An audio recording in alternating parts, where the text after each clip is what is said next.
Why do I hate myself when I don't study? Listen to the question. Why do I hate myself when I don't study as I am supposed to? Why do I hate myself when I'm not nice as I should be? In other words, why don't I live up to my ideals?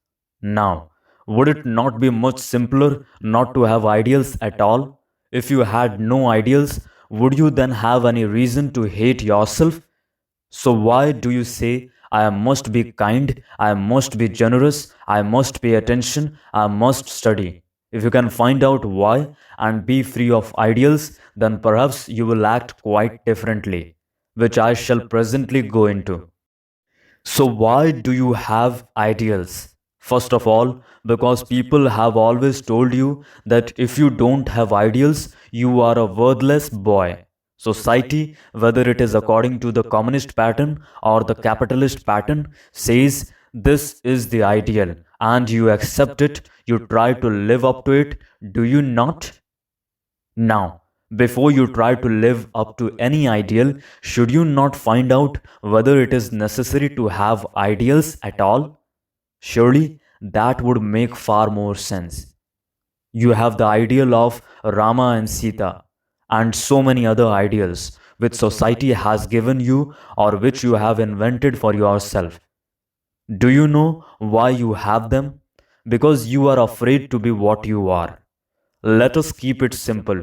Don't let us complicate it. You are afraid to be what you are, which means that you have no confidence in yourself. That is why you try to be what society, what your parents, and your religion tell you that you should be. Now, why are you afraid to be what you are? Why don't you start with what you are and not with what you should be?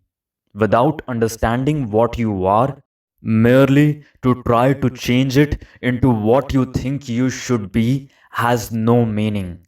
Therefore, scrap all ideals. I know the older people won't like this, but it doesn't matter. Scrap all ideals, drown them in the river, throw them into the waste paper basket, and start with what you are. You are lazy. You don't want to study. You want to play games. You want to have a good time like all young people. Start with that. Use your mind to examine what you mean when you talk about having a good time. Find out what is actually involved in it. Don't go by what your parents or your ideals say. Use your mind to discover why you don't want to study. Use your mind to find out what you want to do in life, what you want to do, not what society or some ideal tells you to do. If you give your whole being to this inquiry, then you are a revolutionary. Then you have the confidence to create, to be what you are, and in that there is an ever renewing vitality. But the other way, you are dissipating your energy in trying to be like somebody else. Don't you see?